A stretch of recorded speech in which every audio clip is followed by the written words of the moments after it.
हेर्दै हुनुहुन्छ देउराली मिडिया। हाम्रो पञ्चतन मात्र भनिन्छ शब्द स्पर्श रूप रस गन्ध, पञ्चप्राण भनिन्छ प्राण अपान बयान उदान समान। यी चाहिँ हाम्रा पञ्च ज्ञानेन्द्रिय पञ्च कर्मेन्द्रिय यी बिग्रिन पुग्छ। त यसलाई सुधार्नको लागि चाहिँ हामीले त्यो अत्यन्त सरल र सहज त्यो ध्वनिद्वारा त्यो शिव भन्नुहुन्छ, जब हे पार्वती तिमीले लम ध्वनि lump lump lump lump lump lump त्यो ध्वनि मूलाधार चक्रको लम ध्वनि, यसलाई पृथ्वी ध्वनि पनि भनिन्छ, जुन ध्वनिद्वारा यसले पृथ्वी तत्त्व बनाउँदछ।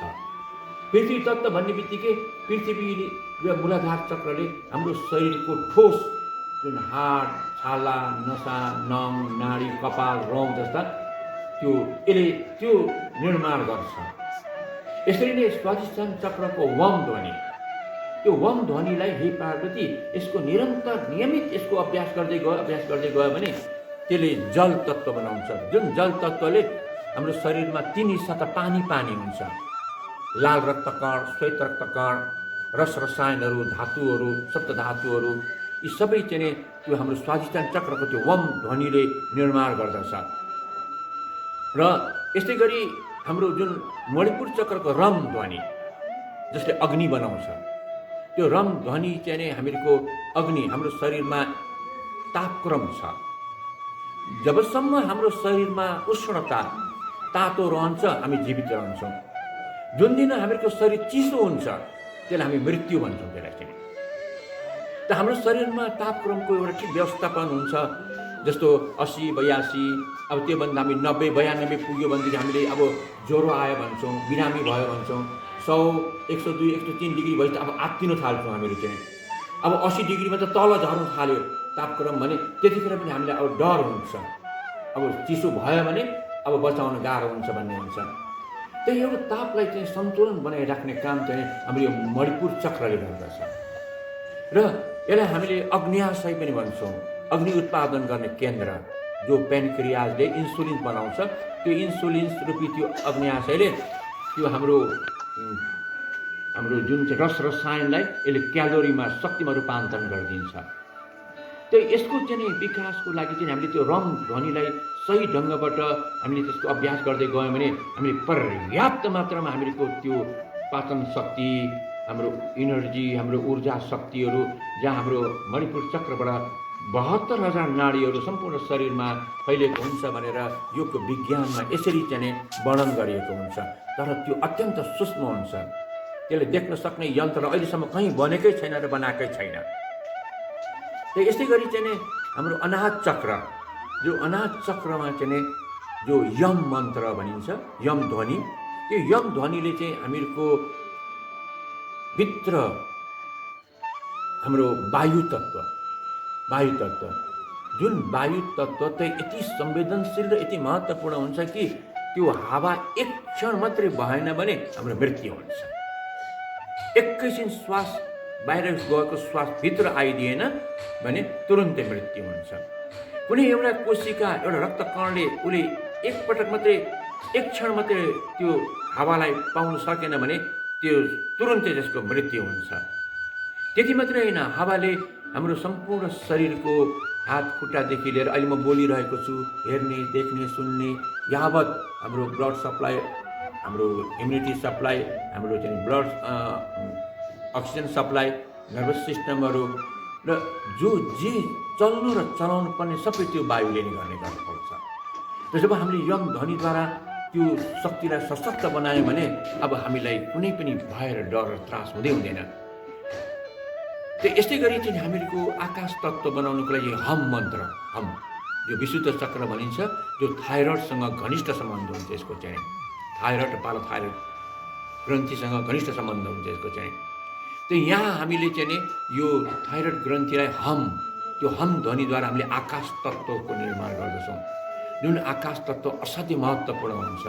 त्यो आकाश तत्त्वको चाहिँ अभाव र आकाश तत्त्वको कमीको कारणले अनि हामीहरूको चाहिँ जो पृथ्वी जल तेज वायु यसलाई सञ्चालन गर्ने अभिभारा त्यो आकाश तत्त्वको हुन्छ। त्यो यसरी हामीले चाहिँ यो ध्वनिद्वारा लमद्वारा पृथ्वी, वमद्वारा जल रमद्वारा अग्नि, यमद्वारा वायु, हमद्वारा आकाश। यो पञ्चमहाभूत हामीले सिर्जना गर्न सक्छौँ, निर्माण गर्न सक्छौँ, विकास गर्न सक्छौँ र यसलाई व्यवस्थापन गर्न सक्छौँ। हामीहरूले यसलाई सिर्जना, विकास र यसको व्यवस्थापन र यसलाई स्वस्थ, तन्दुरुस्ती र सशक्त, शक्तिशाली बनाउनको लागि हामीले धेरै प्रकारको पोषक तत्त्वहरू र मिठो मिठो बनाएर दाल भात तरकारी खाने गरेका हुन्छौँ। अब यो विज्ञानमा यस्तो छ कि हामीले यो ध्वनिलाई राम्रोसँग अभ्यास गऱ्यौँ भने हामी बिना दाल भात तरकारी पनि हामीले यो व्यवस्थापन गर्न सक्छौँ भन्ने योग विज्ञानमा मान्यता मात्रै होइन कि कैयौँ योगीहरू केही नखाइकन पनि उनीहरू कैयौँ वर्ष बाँचेको उदाहरणहरू अहिले पनि देख्न सक्छौँ हामीले। त्यो यस्तो विज्ञान हो।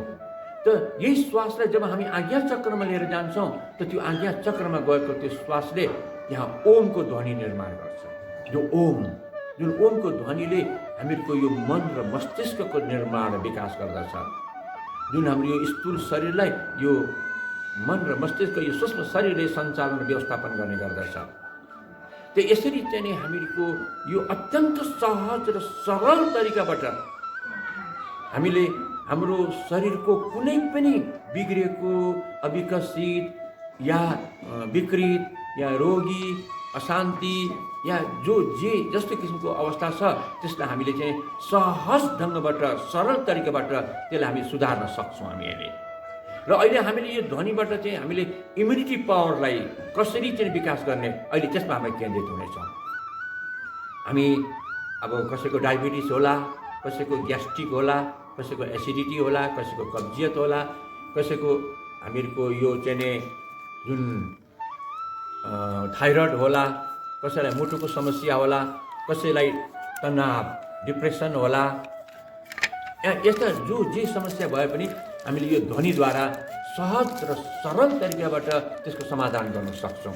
एकदम बसी बसी, सुती सुती, खेली खेली, नाची नाची, हिँडेर बसेर उठेर काम गरेर या हर तरहले सहज तरिकाबाट यसको हामी समाधान गर्न सक्ने क्षमतावान बन्न सक्छौँ हामीहरू। त्यही प्रक्रिया अहिले हामीले यहाँ गर्दैछौँ र हामी गराउँदैछौँ अहिले। त अहिले हामीले अब इम्युनिटी पावर हामीले बढाउनु पर्यो। अब इम्युनिटी पावर बढाउनुको लागि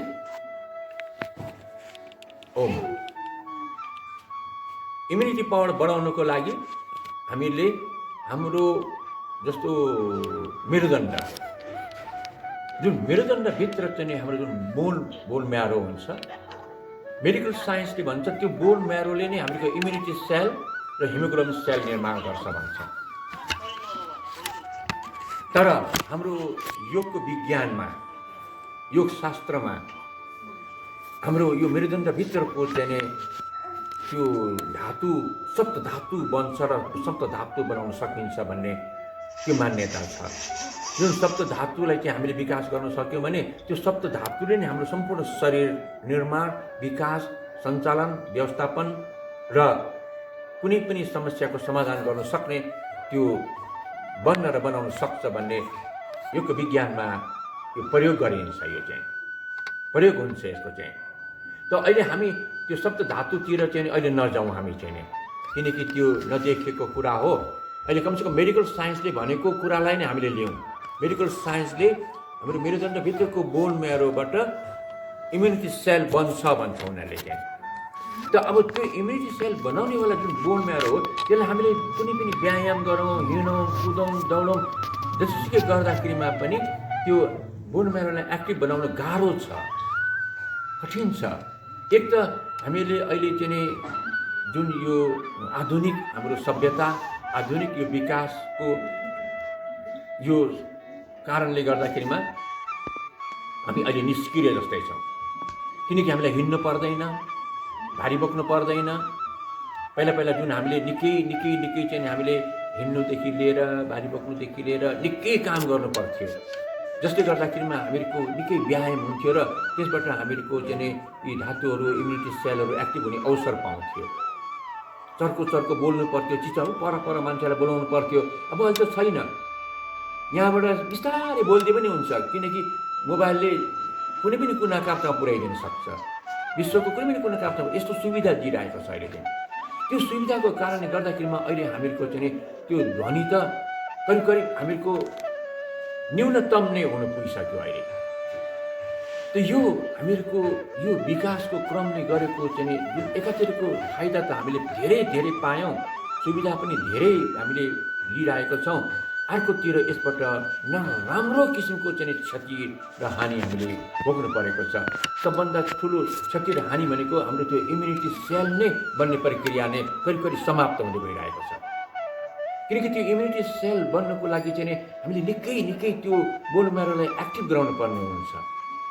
जो त्यो बोन म्यारोलाई एक्टिभ गराउनको लागि चाहिँ निकै दौडधुप, निकै खलखल पसिना आउने गरेर काम गर्नुपर्ने हुन्छ, या कुनै विशेष व्यायामहरू गर्नुपर्ने हुन्छ, र निकै लामो श्वास तान्नुपर्ने हुन्छ। यस्ता प्रक्रियाद्वारा गएर बल्ल गरेर चाहिँ बोन म्यारोमा एक्टिभ भएर इम्युनिटी सेल बन्छ त्यसले चाहिँ।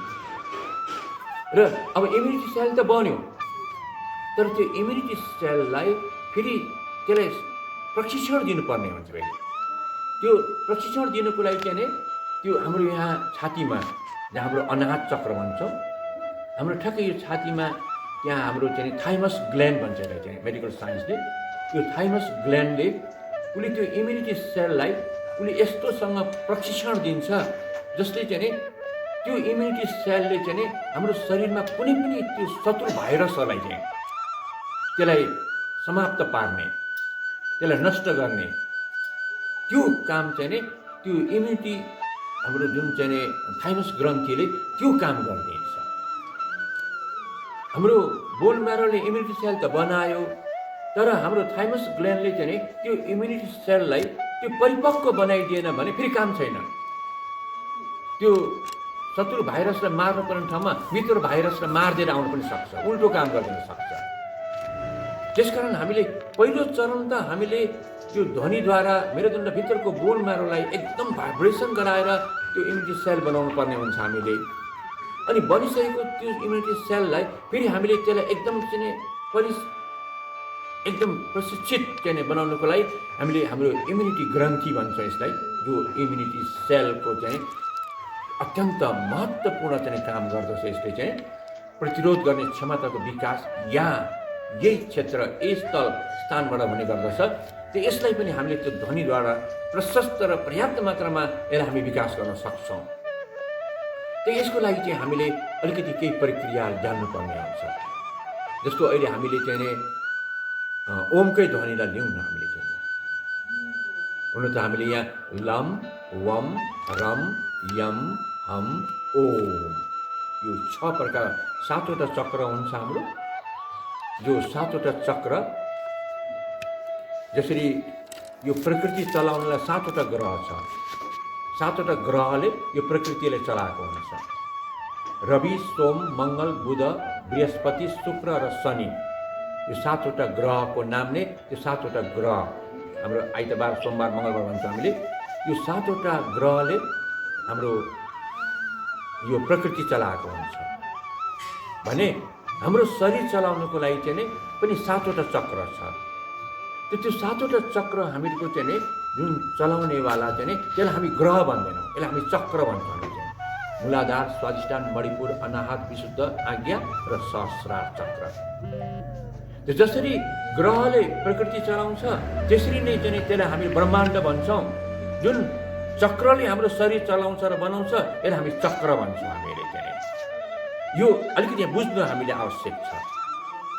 यो ब्रह्माण्डलाई चलाउनेवाला चाहिँ नि ग्रह भनिन्छ भने यो शरीरलाई हामी पिण्ड भन्छौँ। यो पिण्डलाई चलाउनेवाला चाहिँ हामी चक्र भन्छौँ। ओम यो हामीहरूले यो बुझ्नु जरुरी छ। जसरी प्रकृतिले 7वटा ग्रहद्वारा यो प्रकृति चलाएको छ त्यसरी नै हाम्रो शरीरले पनि यो 7वटा चक्रले हाम्रो शरीर चलाएको हुन्छ र बनाएको हुन्छ। त्यो 7वटा चक्रलाई अहिले हामीले चाहिँ 6वटा चक्रलाई चाहिँ हामी के अभ्यास गर्न सक्छौँ। त्यो 7औं चक्र सहस्रार चक्रसँग चाहिँ हाम्रो पहुँच नै छैन अहिले चाहिँ हाम्रो। त्यस कारण हामीले त्यो 6वटा चक्रबाट हामी चाहिँ त्यसको ध्वनिद्वारा हामीले यहाँ अभ्यास गर्ने, त्यो हामीले यहाँ विज्ञानको प्रयोग गर्नेछौँ हामीले चाहिँ।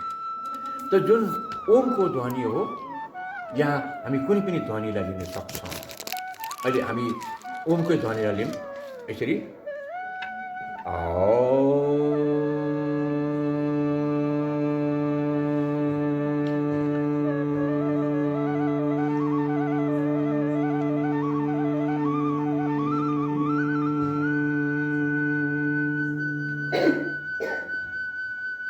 यो मेरुदण्डको तलदेखि लिएर त्यो ध्वनिलाई पुरा माथिसम्म त्यो ध्वनिलाई हामीले शरीरलाई कम्पन, झन्कार, गुन्जन र भाइब्रेसन गराउँदै गराउँदै गराउँदै हामीले त्यसलाई यात्रा गराउनुपर्ने, ध्वनिलाई यात्रा गराउनुपर्ने हुन्छ। हामीले मूलाधारबाट सुरु गरेर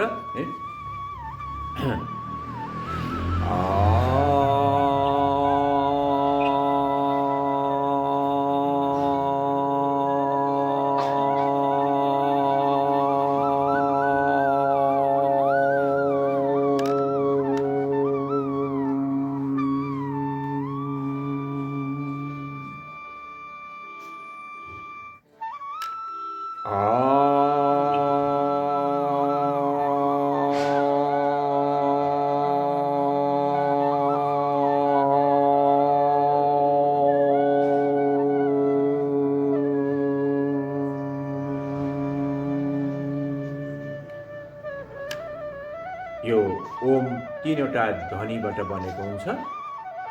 अले प्रजनन अङ्ग जसलाई ब्रह्मा ग्रन्थि भनेर भनिन्छ, जसले सृष्टि गर्ने काम गर्छ, यसलाई महाकाली शक्ति पनि भनिन्छ। अनि उले चाहिँ हाम्रो पाचन ग्रन्थि जसलाई हामी विष्णु भन्छौँ, र मले चाहिँ महेश्वर भन्छ, सृष्टि र संहार गर्ने चाहिँ अ उ र म, ब्रह्मा, विष्णु र महेश्वर, महाकाली, महालक्ष्मी, महासरस्वती।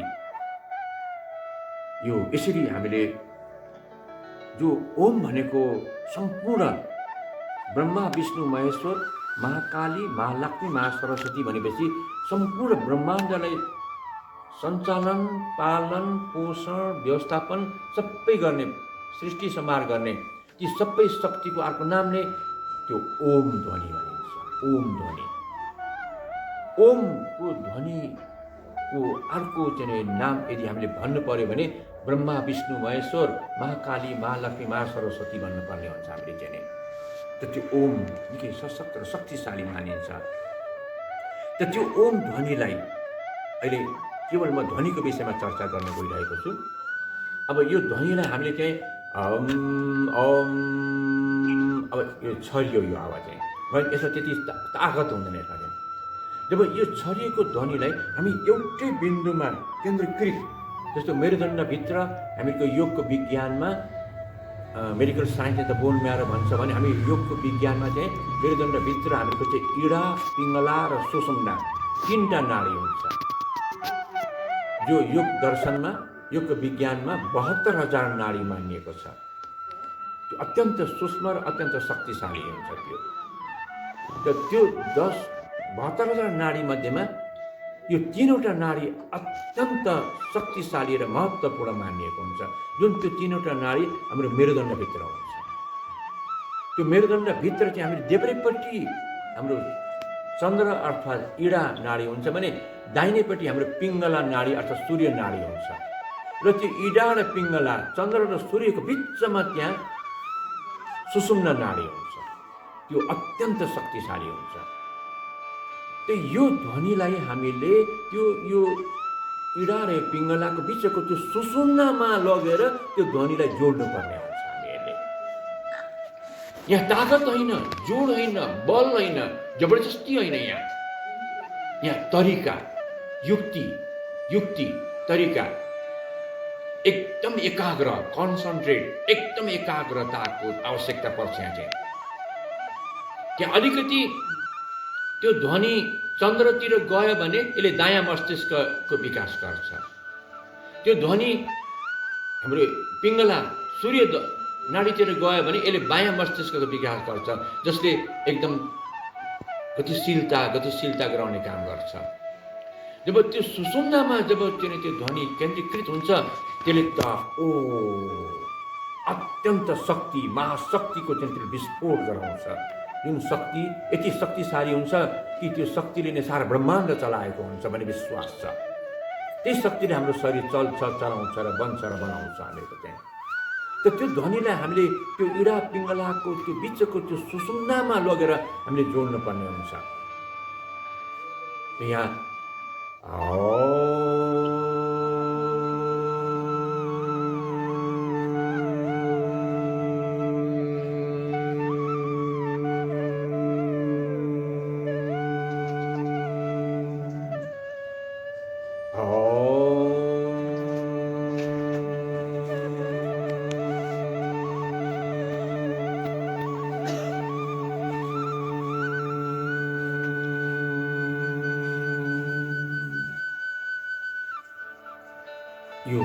यो ध्वनिको हामीले सुरुमा हामीले धेरै गर्न सक्दैनौँ, लामो पनि गर्न सक्दैनौँ।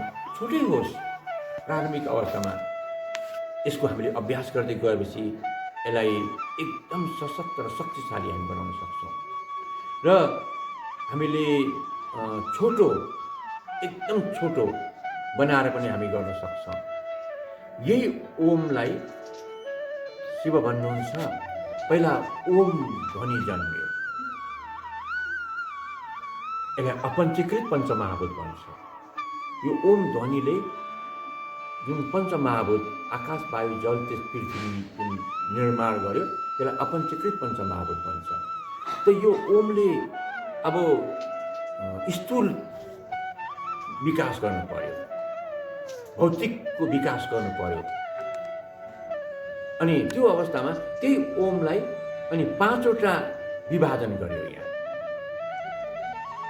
ओम चाहिँ हाम्रो यो माथि मस्तिष्कको उसमा अवस्थित हुन्छ भने, अनि यो मेरुदण्डबाट आएर मस्तिष्क टक्क जोडिएको हुन्छ। यो मेरुदण्ड यहाँबाट यहाँसम्म चाहिँ यसलाई 5वटा विभाजन गरियो। र त्यो एउटा ओमलाई 5वटा विभाजन गरेर त्यहाँ 5वटा ध्वनि बनाइयो। लम, वम, रम, यम, हम, यो 5वटा ध्वनि। यो 5वटा ध्वनिले हाम्रो मेरुदण्डमा भएको चाहिँ मस्तिष्कलाई चाहिँ सञ्चालन गर्छ भने, माथि मस्तिष्कमा भएको चाहिँ त्यो चाहिँ ध्वनिले, ओमले मस्तिष्कलाई चाहिँ बनाउने र चलाउने गर्दछ। तर मेरुदण्डमा भएको चाहिँ मस्तिष्क, मेरुदण्डमा भएको यसले पनि मस्तिष्कै भनिन्छ। यसले चाहिँ हाम्रो स्थूल पार्टलाई चलाउँछ, किनकि यो पञ्चीकृत पञ्चमहाभूत हो। किनकि एउटै ओमलाई 5वटा टुक्रा बनाइयो नि त, त्यसकारण यो पञ्चीकृत पञ्चमहाभूत भन्छ। यसलाई चाहिँ यसमा शक्ति एकदम कम हुन जान्छ, किनकि एउटै शक्तिलाई जब हामी 5वटा टुक्रा बनायौँ भने त्यो निश्चित रूपले त्यो कमजोर हुनु स्वाभाविक हो। त यो हामीले त्यो जुन 5वटा चाहिँ पञ्चमहाभूत, यसले माथि अपञ्चीकृत पञ्चमहाभूतको निर्देशनद्वारा चाहिँ अनि यो सञ्चालित हुनुपर्छ। उसमा आफूमा त्यो जान्न सक्ने प्रज्ञा चाहिँ उसँग हुँदैन। त्यो यसरी यहाँ व्यवस्था गरिएको छ। एउटै ओमलाई 5वटा टुक्रा बनाएर हामीहरूको मूलाधारको क्षेत्र ठ्याक्कै यहाँदेखि तल, स्वाधिष्ठानको क्षेत्र यो नाभिभन्दा तल, अनि मणिपुरको क्षेत्र यो नाभिको वरिपरि, अनाहतको क्षेत्र यो हृदयस्थलको वरिपरि, विशुद्धको यो कण्ठ यसरी चाहिँ यो 5वटा क्षेत्र बनाएर अब यो 5वटा ध्वनिले हाम्रो यो 5वटा मूलाधारले हाम्रो प्रजनन अङ्ग, प्रजनन हर्मोन्सहरूको चाहिँ निर्माण विकास गर्छ। त्यस्तै स्वाधिष्ठानले पनि हाम्रो प्रजनन हर्मोन्स, प्रजनन अङ्ग जुन अपान प्राण भनिन्छ, गुदद्वारमा भएको चाहिँ उसले चाहिँ हाम्रो पेटबाट आएको फोहोरलाई बाहिर निकाल्ने काम गर्छ भने, जो पिसाबबाट आएको जुन रगतबाट आएको जुन चाहिँ फोहोरहरू हो त्यो चाहिँ हामीको स्वाधिष्ठान चक्रले बाहिर निकाल्छ। अपान प्राण दुइटै अपान प्राण हो। अनि मणिपुर चक्रले चाहिँ हामीको सम्पूर्ण पाचन प्रणालीको काम गर्छ।